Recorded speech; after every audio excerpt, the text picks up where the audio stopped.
Welcome to The Curiosity Solution. I'm your host, Beverly Beal. Join us as we explore the science of curiosity, share stories of people who've used curiosity to improve their lives, and maybe inspire some aha moments along the way. Welcome, everybody, to The Curiosity Solution. I'm your host, Beverly Beal. Today, we have a wonderful person. Her name is Diane Sorensen. She's going to talk a little bit about the curiosity behind boundaries, which also then leads to empowerment. So, hi, Diane. How are you today? Thank you so much for joining me. Hello, Beverly. I'm doing great. Thank you for having me on. It's an honor to be here. Well, so let's talk about how did you, because boundaries are a wonderful concept. Let's discuss a little bit about how did you become a coach around boundaries? I imagine that you probably have a similar story to mine, in that you had none and then you had to fight your way to finding them. Yes, absolutely. So my background is in education. I was a teacher, behavior specialist for 30 years. And it was when my own daughter went through a mental health crisis that really woke me up to some invisible patterns that I had been living under. Kind of I grew up the good girl. I became the good parent. And so when this crisis happened in our family, it really showed me over time how much pressure I was putting on myself and unconsciously putting on my children. And so that led me to kind of unraveling, how did we get here? Because that was my question. How in the world did we get here? And as I became curious, it started to open doors and information started coming in. And I just kind of started to untangle some of these patterns. And as I entered what I call my personal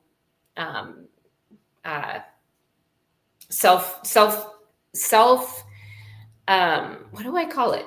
My personal growth journey. That's not what I usually call it, but self-discovery. That's what, sorry, that word wasn't coming to me in this moment. My self-discovery journey, because as I was trying to figure out how to help her and why is this happening with her, I learned that a lot of it was, my own patterns and my own healing. And so as I entered the self-discovery journey, I was hearing this word called boundaries. And after a while, again, I got curious about boundaries. And I'm like, I'm not sure I have quite the understanding of what boundaries actually are. So again, I went looking and I found information, and then I found a coach who coached me through this process. And in that process, I then too became a coach because I wanted other people to know that boundaries really is the generational pattern interrupt. I felt that right here. That phrase, the generational pattern interrupt. Mm-hmm. That's an interesting concept. If you think about boundaries being something that you learn, or lack of boundaries rather, that is something that is literally inherited because you learned from your parents, who learned from their parents, et cetera, et cetera, et cetera. So everything you just said there is so resonant for me. As a parent to two very different children, I've learned a lot from both of them. I have a son who has some mental illness, as well as, we both have that in common. Um, my personal belief is that parenthood is the quickest way to massive personal growth, that whether you want it to be or not, it's like you don't get to choose which kid you get. Right, right. And yeah, when we become parents, we didn't know we were signing up for personal growth, right?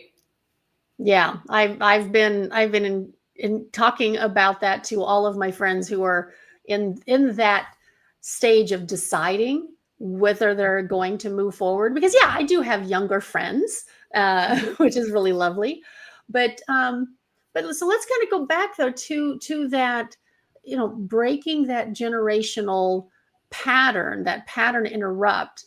Um, when that often happens, I see, like in my own clients and in my own personal world, that when you do break pattern, that pattern interrupt, the people around you often don't know what to do with you. So how are you doing with that?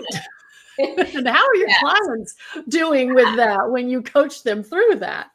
Yeah, when you start to have boundaries and to set and maintain them. And I call boundaries boundary work. I refer to it as boundary work because it is not just about, oh, set some boundaries and maintain them. There's a lot of foundational work that goes into it, a lot of inner work. We often think of boundaries as an external thing, and traditionally, when we put boundaries in the traditional system, it really becomes control. It's like, okay, here are my boundaries. Now you have to follow them. Oh my And gosh. that's not boundaries. That's control. That is a theme that came up in a therapy session with my son and me. It was that understanding on kind of on both of our parts, that boundary is, this is it, this is how you do it, and that felt so harsh. Mhm. Boundaries are not control. So tell me more what your how your definition is. Yeah. Well, boundaries are essentially what is okay and not okay for you. And this is a big and what you are willing to do or not do to honor that. So through boundaries, you're taking care of your okayness. It's not attached to anybody else. Boundaries are for you. They're not for others. Here's what they're not. They're not to tell somebody else what they can and cannot do. They are for us and what we are willing to do or not do to honor that. Now, again, there's foundational work to that. A lot of time, and I don't believe that people just don't want to set boundaries or they just don't want to talk about boundaries. Yes, boundaries can be triggering because there's a lot, and here's why, because we have to look at ourselves. And sometimes that's really hard to do, especially if we have gone through life trying to be what everybody else wants us to be, being the good girl, being, Like, be the perfect little person. Yep. Do all the things you're supposed to be doing so you don't upset anybody. I mean, that was one of the biggest learnings that I now recognize that I learned as a child was whatever you do, don't upset anybody, which meant don't say the wrong thing, don't do the wrong thing, which had me highly anxious, always afraid of saying and doing the wrong thing, which I didn't even know I was anxious because that's all I'd ever known.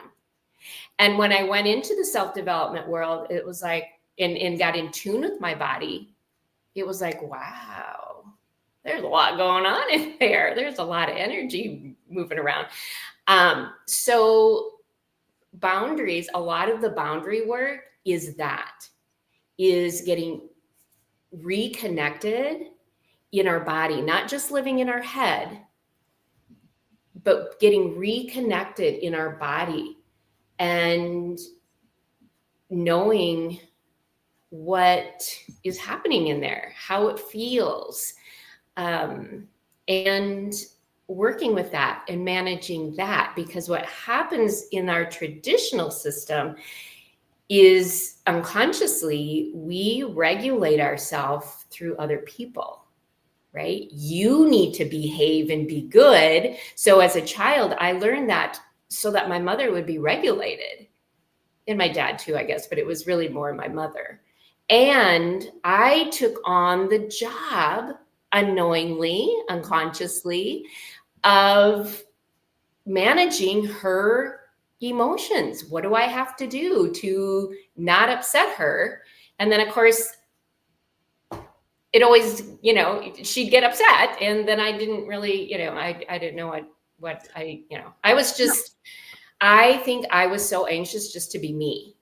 Where did Because you fall in the family? The I'm the child. youngest of 5. Same, Ah, same. Because everything you're saying, oh my gosh, it is mirroring my experience. My yeah. dad had PTSD from World War II. And so, Mm, especially in the spring, is when it was really bad. And you just learn how to breathe differently based on what energy you feel walking into the room. yeah. Yeah. And you So have it's to really chameleon. walking through the world on eggshells, making sure you don't upset anybody. And so then when I grow up, and for a while that really worked. I mean, I was getting all kinds of gold stars for my behavior and how I looked and appeared and, all of that. And then I had children. And then I took on the job of managing their feelings, and really kind of vice versa, an unconscious expectation that they were to behave also. And so essentially take care of my feelings. And they If they didn't didn't get the memo, listen, did they? then, they were not taking care of my feelings. Yeah. And how it's so rude of them that they didn't get the same memo that we got. Right. I was trying to have them fit into my image, right? Into my own story, rather than them getting to just authentically be them. So the boundaries really is helping me to untangle that and own what is for me to own, which is my physical body, my thoughts, my feelings, my behavior, and allowing other people to own what is theirs, which is their physical body, their thoughts, their feelings, their behavior. And so much of the time as parents, we consciously or unconsciously take ownership of our child's behavior, because we make it mean something about us as a parent. And then they don't take ownership of their behavior because we already have. And when we do that, we rob them We of their do. growth opportunities. Absolutely. We Yes. rob them of their own ability and necessary, need for their own maturation. So Yeah. let's talk a little bit about the physical body. You've mentioned that a couple of different times. Um, how scary was that for you the first time that you realized how much of your anxiety was locked inside of your body? Like when you first noticed that, oh my gosh, I have this body and this is how it's reacting, and I'm now linking the two things. Yeah. Yeah. One of the, first things I realized was when I started working with, feelings and really kind of befriending my feelings. And it was, Scary. how do you feel in your body, or what do you feel? Anger. Where do you feel in your body? And I thought, what? Wait, where do I feel it in my body? And in that moment, I realized, oh, I know how to talk about feelings. I know how to read stories about feelings. Even, in my classroom, we talk to the children about feelings, and it's okay to have your feelings, but we're not actually modeling a practice of having their feelings. And so that really changed a lot for me. It's like, oh, wow, I'm acting out my feelings. I'm not feeling them. And that was a big journey, big journey. And, I still practice that, coming back to every time I reach. I used to be a big caffeine person, big pop, a diet dew person. And now, even though, I don't drink pop or even that, it's not that I'm off caffeine, but I don't drink a whole lot of it. But even when I'm constantly reaching for flavored water or something, and I know that's my own anxiousness needing just something. So I've developed a practice of checking in, just being willing to check in every time I'm reaching for something, to distract. Why do I want this? This right now? And so I'll just check in. What is here? And, so much of the time it's that not enough thing that comes up. And I'm like, really? This is here now? Okay.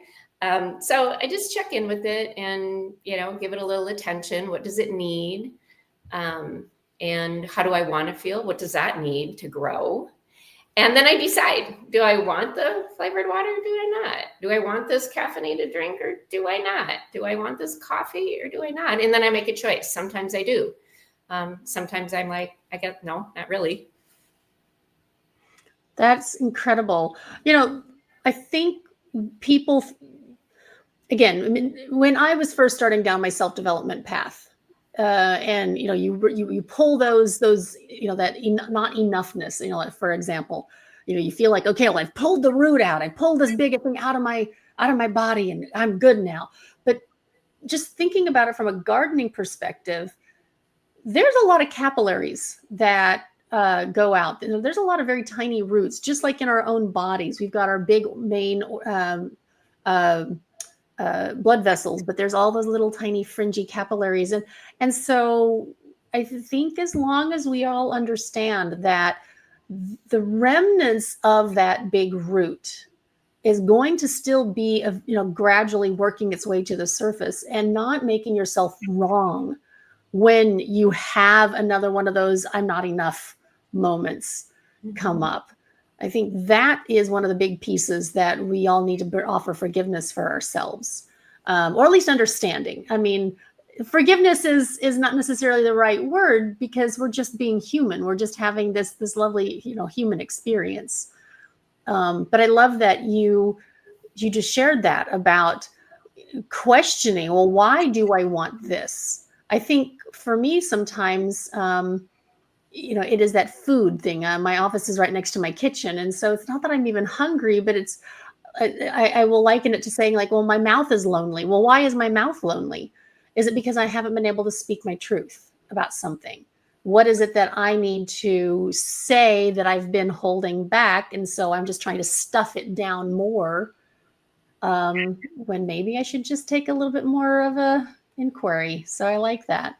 Yeah. So And sometimes I don't notice it until, later. Like, I might all of a sudden be eating a bunch of junk food and not even notice it until a few days later and think, I don't feel that great.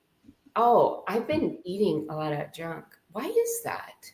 And getting a little bit curious about that. Is there something coming up here that I'm distracting myself? So yeah, just that little bit of curiosity. I don't have to solve it right then, but just getting curious about it. where do you feel curiosity in your body? You talked about anger, noticing that, but what about, do different emotions land in different parts of your body?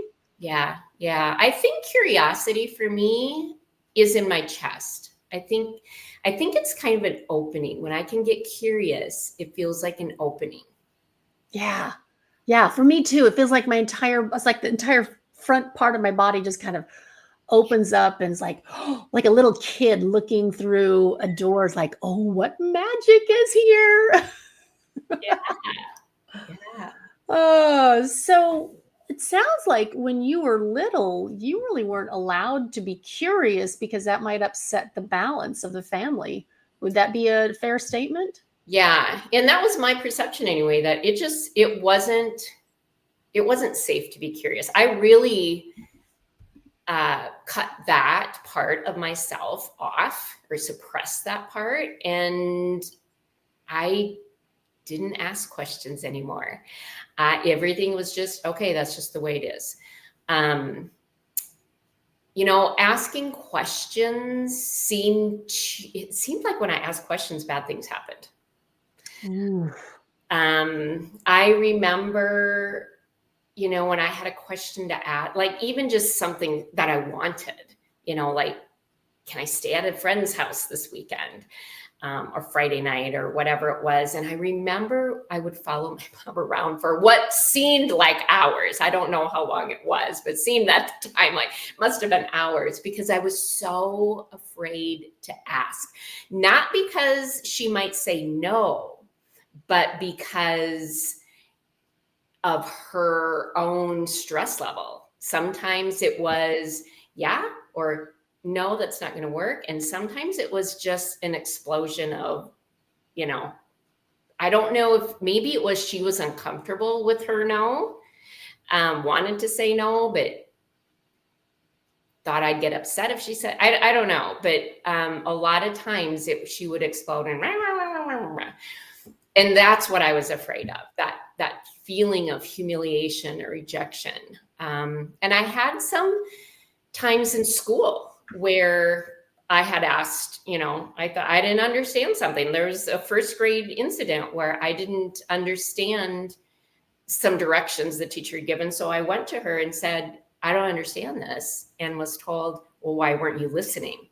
I just explained that, right? That whole, why don't you listen? So that ended up, just a really humiliating experience too. So I just kind of cut that off. It wasn't safe, and learning wasn't safe. It was like I had this idea that I'm just supposed to know. Right? I'm just supposed to know. And if I don't know, I'm going to be in trouble. So then I just start pretending I know, which wasn't helpful, So yeah. And I really had to relearn the art of being curious and the art of asking for support, asking for help, and just asking questions that, because I even got to the point of an adult and people would be talking about things and I didn't know what they were talking about, but I would just pretend I did. I'd just be going along, oh yeah, and I wouldn't ask questions. So now I have relearned to just own that part of me that doesn't know. Yeah. And I'll ask, I don't know what you're talking about. Can you tell me more about that? Or, whatever. And I just own it. So taking ownership has really been liberating for me. I love that you became a teacher so that you would be able to explain things to children in ways that they could understand, because you were denied that. Um, and I agree with you completely about that, because I used to do the same thing, because I never wanted to. I grew up in a very small farming community in the middle of nowhere, Kansas. And when I went to college, I was around all of these very worldly people. My roommate was from, Virginia, from just outside of the Washington D.C. loop, and so, boy, she knew so many things, and I was always so impressed with her. And I just always felt like such, well, a country hick. Mm, And I worked really hard to try not to appear that way. But when you don't know, you can't BS your way out of it. Now, when I don't understand something, I have been able to reframe things in a way that says, hey, I don't have a complete understanding. Can you share with it your information with me? Can you help teach me so that I get to then be the student and you get to be the teacher? I mean, I prefer more of a collaborative thing, but we mhm. all know that there are some egos out there who really want to be the big person, and it doesn't matter if it's a man or a woman. But there are just sometimes when people do need a little bit of that opportunity to share their information. It's just when they try to lord it over you later on, you can say, no, you had your chance. Thank you for that information. I've done, now that I understand this, I can move on. And so that becomes, again, another one of those boundaries, as well as the self-empowerment to say, we may have had this time when we were on an unequal footing, but now we're back on the level. Right. And we, in our culture, I mean, we learn that there's this hierarchy, right? We live in a hierarchical culture. And You would think because I had some of those experiences that then I wouldn't repeat them. And because they're so internalized, I repeated them too. I said to children, you just need to listen. And later on, asking my daughter, why didn't you let me know? And the story with her was she was self-harming. Oof. And so I had asked her, later on when we were able to, really have conversations about it, why she didn't tell me. And she said, Mom, I tried, and I just was in, my own process of, and she, you're okay, you're fine, you're making too much of it. I wasn't listening. I wasn't listening. Well, in that moment, your body probably was rejecting the information because you could feel the energy coming from her and you had to protect yourself. Because if you're saying that your curiosity is centered in your chest, your inability to truly understand how bad her situation was, it was like it had to cover itself up so that you could survive the Right, pain. right. Protectors. Yeah. My Yeah. own innate protectors. Right. At least that was my personal experience. Absolutely. And yeah, it had to reveal itself in a way that I had to see it, Right. to be able to even allow it to be conscious for me and to allow me to go, okay, how did we get here? Right. Well, and it's also not gloss over the fact that, we're probably, when a lot of that was going on, we ourselves were probably going through perimenopause Mm. and other body issues that were jacking with our own sensory pathways and neural stability. So, we're trying to navigate such a precarious time. It's very unfair, I think. Whoever created this whole system, whether you're a believer in the God, or the universe, or the whatever. I can't say the God, God anyway.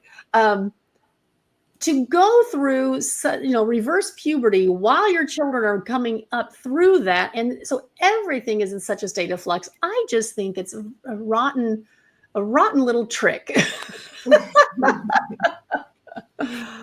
Well, and here's the thing too, is that because of that situation and because of the pain, something beautiful unfolded. Mm. My as it, self-discovery journey. as it often does. Yeah. And, we had opportunity then to course correct Mhm. and do things a bit differently. And our relationship has since, and this has been 20 years now, has been unfolding and shifting and has been challenging, and all of it. And that's the beauty of it now, is that I'm no longer surviving life trying to make it go a certain way. I'm just living it, all of it. That is a beautiful, beautiful way to be. Diane, thank you so much for sharing so many intimate details. This was delightful. How can people connect with you? And Yeah. how can they perhaps even work with you if they're going through a very particularly challenging journey with their children? Now, actually, let me ask you this question. Do you work with just the parents, or do you work with the kids? Or is I this do not work with the children. okay? I do work with parents, particularly mothers. I have worked with both parents, but oftentimes it's mothers. Um, yeah, and my passion is to empower mothers in this child mother dynamic. And so I have a podcast called Chaos to Connection. I love that. Yeah, and Chaos to it's kind of the connection. There story you of my go. life, from chaos, and the story since has been towards connection.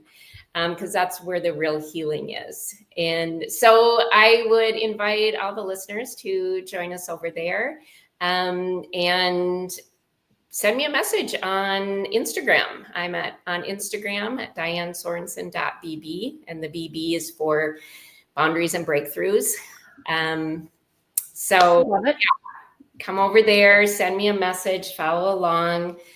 I do one-off sessions called breakthrough sessions, just to allow people to kind of get to know what it would be like to work with me. And if you have a situation you want to work through, we go into that for 90 minutes and you walk away with a plan.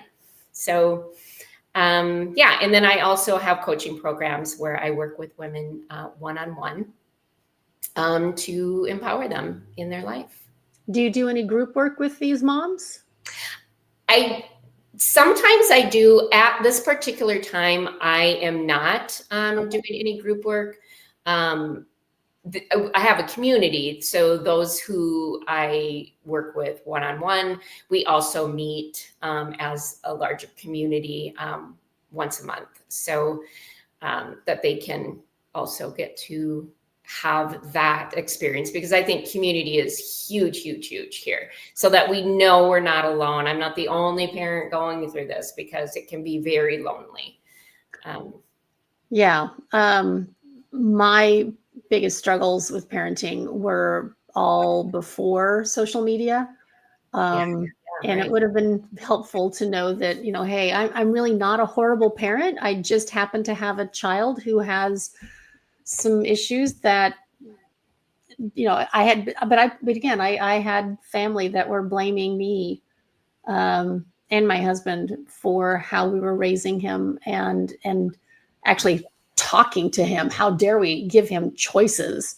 We should Yeah. just be And telling him how to do, the spare the rod, spoil the child kind of a thing. I'm like, yeah, and I truly believe that parenting is not meant to define us. It is truly meant to grow us, so we continually evolve.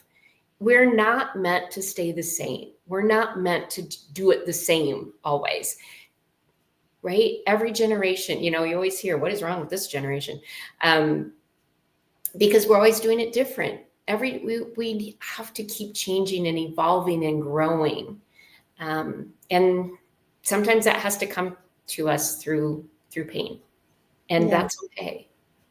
We're Well, capable. the beginning of this podcast, you talked about like generational, what was it? A generational pattern interrupt.